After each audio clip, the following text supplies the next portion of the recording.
Lecture du livre des Nombres, chapitre 12. Marie et Aaron parlèrent contre Moïse au sujet de la femme éthiopienne qu'il avait prise, car il avait pris une femme éthiopienne. Ils dirent: Est-ce seulement par Moïse que l'Éternel parle? N'est-ce pas aussi par nous qu'il parle?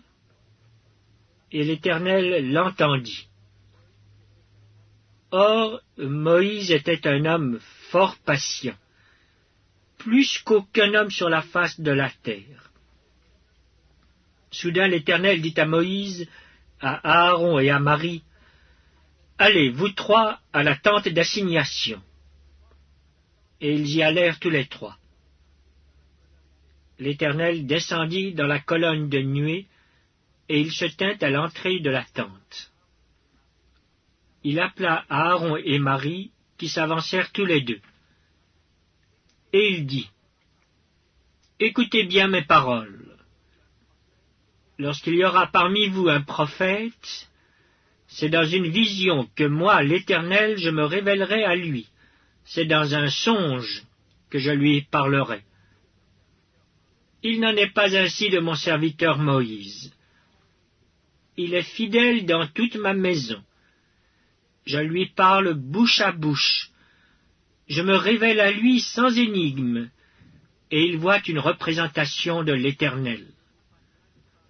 Pourquoi donc n'avez-vous pas craint de parler contre mon serviteur, contre Moïse? La colère de l'Éternel s'enflamma contre eux, et il s'en alla. La nuée se retira de dessus la tente.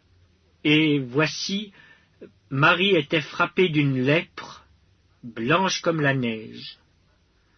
Aaron se tourna vers Marie, et voici elle avait la lèpre.